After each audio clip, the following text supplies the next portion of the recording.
These are very interesting times in the politics of Ogun State. Just this morning, an announcement came that will, in a very big manner, decide how the elections in 2027 in that state will turn out, depending on the outcome.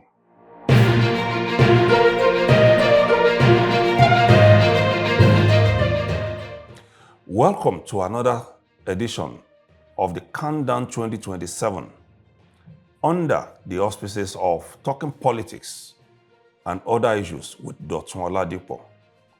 I am your regular host, Dr. Dapo, the publisher of The Eagle Online, which operates at www.theeagleonline.com.ng. In this edition, we'll be looking at the face-off between Senator Gbenga and Governor Dapo Abiodun. Although this has been going on for some weeks in a renewed fashion, but it is not anything new. It occurred before the 2023 elections. And a few flashes here and there confirmed months back that this will not end, perhaps until after the 2027 elections. We'll be taking a deeper look at the issues surrounding all of this and how it might turn out at the end of the day in 2027. But the first question to ask is, why this renewed face-off? And the answer is simple. While Senator Gbenga, a former governor of the state, has not informed anyone if he will be returning to the Senate in 2027, where he is representing Ogun East Senatorial District. There are body languages, especially from his lieutenants, that is a huge possibility. And at the same time, as the countdown to the end of the tenure of Governor Dapo Abiodun begins, there are also indications that he wants to go to the Senate after his tenure. The challenge for the two men is this: they are both from Ogun East Senatorial District, and only one of them can make it into the Senate. While Gbenga is from Shagamu, Dapo Abiodun is from Ekweru, both under Ogun East Senatorial District. And the battle for this position, even while Abiodun was governor in 2023, has been on. Because, like followers of the political scene in Ogun State said, the governor, even at that time, had indicated interest in going to the Senate after his tenure. And according to those who are in the know, that was why he did everything humanly possible to ensure that Daniel did not get the ticket of their party, that is talking about the All Progressives Congress now, to run for the senatorial election in 2023. According to information then, in order to prevent Daniel from going to the Senate, Abiodun backed a candidate for the APC primaries and, like some said, did not hide his hands in support for that aspirant, and that is talking about Otumba Seyi Oduntan. But that election, primary, did not go the way of Governor Dapo Abiodun.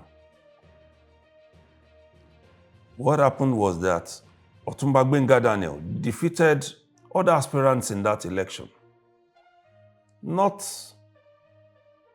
by hair's breadth, but by a very wide margin, which we call a landslide around this terrain. While Daniel scored 450 votes in that primary, the closest person to him, who actually withdrew before the commencement of that election, and the incumbent at that time, Senator Leko Mustafa, got 29 votes. At the primaries held at Itoro Hall in the Ijebu-Ode area of the state, a former deputy governor in the state, Segun Adeshegun, scored 6 votes, while the man who was regarded as the placeholder then for Governor Abiodun, who was referred to in a Premium Times report as one Seyi Oduntan, polled 12 votes. By the way, it's good to inform you that Otumba Seyi Oduntan once presided over the now failed media outfit of former Governor Gbenga Daniel. That is talking about the Nigerian Compass. That's how close he was then to the then Governor Gbenga Daniel. And then the election itself, that is talking about the election into the Ogun East Senatorial District. Otumba Gbenga Daniel also recorded a landslide in that election. According to the results released then by the returning officer of the Independent National Electoral Commission, Professor Christopher Onwuka, Daniel won in all 9 local government areas in the senatorial districts. And those local governments were Ijebu North, Odogbolu, Remo North, Shagamu, Ijebu North East, Ijebu Ode, Ijebu East, Ikenne, and then Ogun Waterside. While Gbenga Daniel scored 115,147 votes, the closest person to him, the candidate of the People's Democratic Party, polled 58,708 votes, while the Labour Party followed with 13,061 votes. The African Democratic Congress had 1,716 votes, Social Democratic Party 1,151 votes, and Allied People's Movement 857 votes. Daniel was declared the winner of the election and has been in the Senate since then. And then, 2 years down the line, and about 2 years away to the 2027 elections, the news came very early this morning, August 20, from a statement that was issued on August 19, that Daniel had been suspended for anti-party activities by his Ward 4 in Shagamu, and that suspension has been upheld by the State Executive Council of the APC. And some have asked what happened that led to the suspension. What we were told was that the basis for the suspension was linked to the complaint by Gbenga Daniel about the composition of the Remo Federal Constituency by-election subcommittee membership. That list was released by the party, but obviously with the input of the governor. Daniel's complaint was the fact that he was sidelined and should have been involved because Remo Federal Constituency falls under Ogun East Senatorial District, where he is the incumbent representative, that is the senator representing that district. He was sidelined. From what we saw, Even people from other senatorial districts and federal constituencies were named part of that committee that oversaw the realm of federal constituency by election that the APC won. Now, we can take a quick rundown. The mobilization committee was made up of Honorable Fumefu Wakwe, Honorable Koye Jaduoye, Honorable Sikiru Lai Ogundele, Chief Gbenga Otemolu, and Evangelist Joshua Ifede. The publicity committee had Honorable Lanre Oyegbola, Honorable Kehinde, and Fola Onifade as members. For the constituency and contact committee, there were Honorable Ola Oresanya, Honorable Adegbeson Joseph, Honorable Akinlade Abdul Kadri, and Honorable Tunde Dia. And then there were others, the chairman of Ekene local government area, chairman of the local government campaign DG for Remo North, Shagam. Finance committee had Dapo Okubadejo, Honorable Gbenga Nasir Isiaka, Senator Leko Mustafa. By the way, you remember that he was one of those defeated by Daniel in the last primary of the APC. Honorable Jagumolu Akonde Omoniyi, Chief Yemi Sanusi, Apostle Abiodun Sonyaolu, Engineer Ade Akinsanya, and Wole Showole. For strategy and logistics, that committee had Right Honorable Tunji Egbetokun, Senator Shuaib Afolabi Salisu, Honorable Tunji Akinosi, Honorable Afolabi Efuapwe, Honorable Olumide Oshoba, Honorable Akinlade Abiodun Isiaka, Honorable Gbenga Nasir Isiaka, and Honorable Femi Okunbanwo. The Rally Venue Committee had Honorable Bisi Adeleye, Honorable Funsho Badejo, Honorable Shina Ogunshola, and Honorable Wasiu Lawal. For the security, the governor was part of that committee, listed just as HE, His Excellency. Then it also had Senator Solomon Olamilekan Adeola, Right Honorable Egbetokun, the SSG, the DG was there also, Apostle Abiodun Sonyaolu, and Honorable Bolu Owotomo. Based on that complaint of being sidelined and not involved in that committee, Daniel complained very bitterly. And some said that was the reason for his suspension for anti-party activity. So when his ward, that is Ward 4 in Shagam, took that decision, it was straight that it was communicated to the State Working Committee. It was not passed through the Senatorial Committee, which in this case is directly responsible for any issue involving the representative of that senatorial district. And then came the statement by the state chairman of the party confirming that Gbenga Daniel has been suspended. That suspension was passed on to the media via a statement by the Director of Publicity of the APC in Ogun State, Nuberu Olufemi, on Tuesday. According to that statement, the state chairman of the party, Yemi Sanusi, chaired the meeting of the State Working Committee on Tuesday with 16 members present when the suspension was ratified.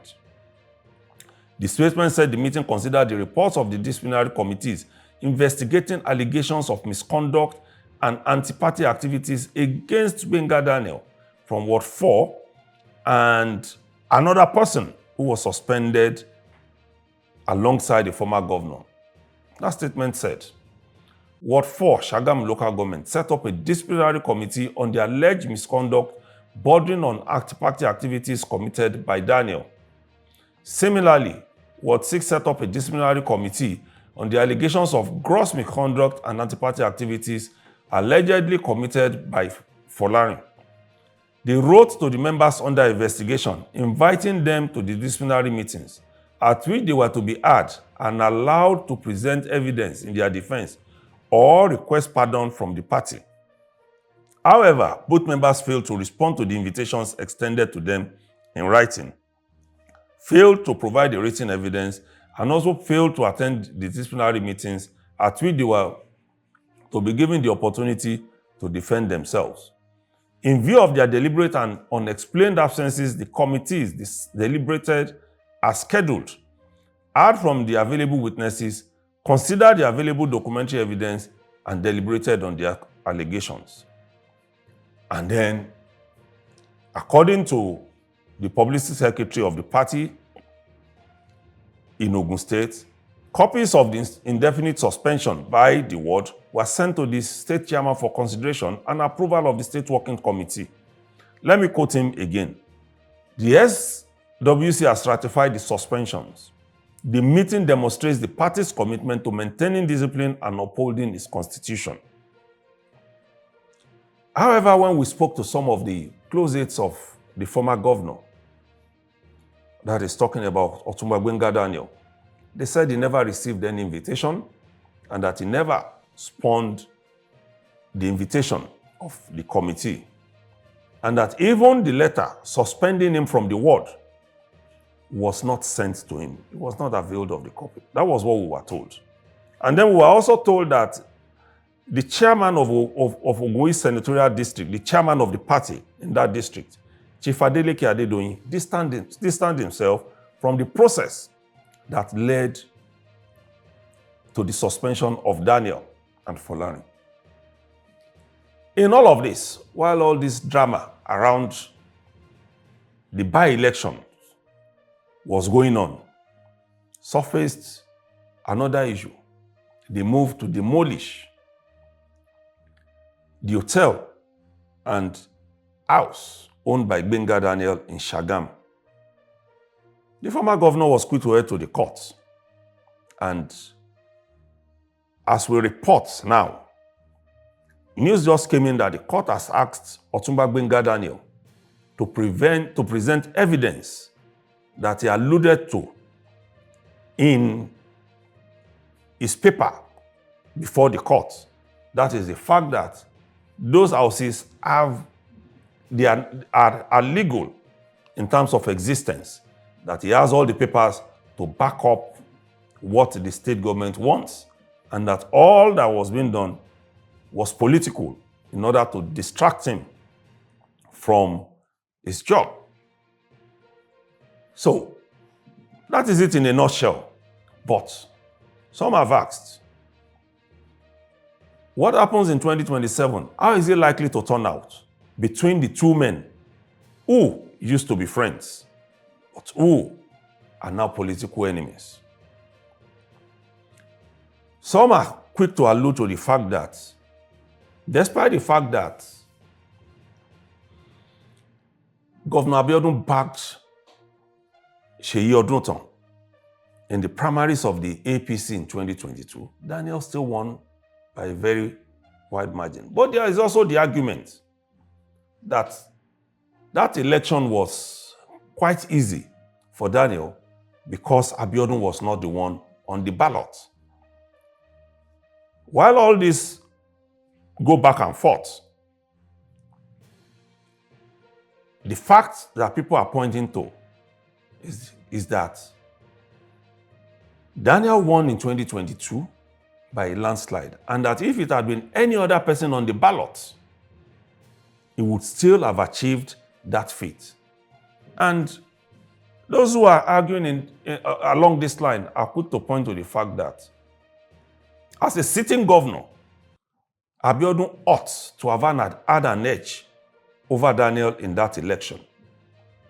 But on the eve of the election, the complaint from the camp of Abiodun and others was the fact that all those who were eligible to partake in that primaries had already pledged allegiance to Daniel, and that they were with him at a location they don't even know. Meaning that he had them in his camp. And in fact, the word they used was the fact that Daniel had calmed all the eligible people taking place in the primaries.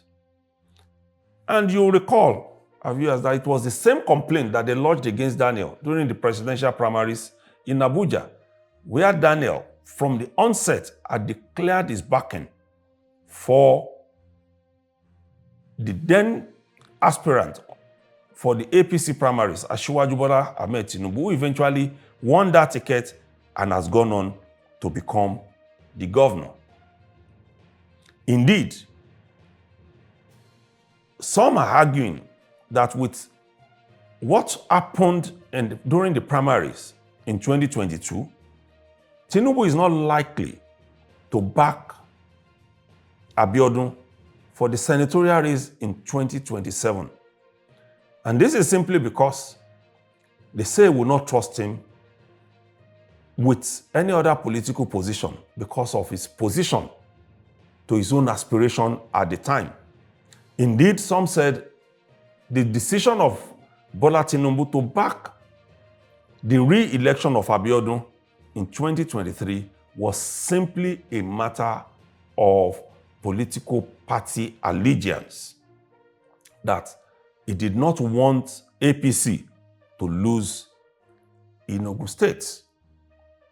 And many are quick to remember that between the time of the senatorial primaries of Ogun East Senatorial District and the presidential primaries of the party in Abuja, Governor Abiodun was working with the then Vice President, Yemi Osinbajo, a senior advocate of Nigeria, who also wanted the APC ticket to replace the then former President Muhammadu Buhari, who is now late.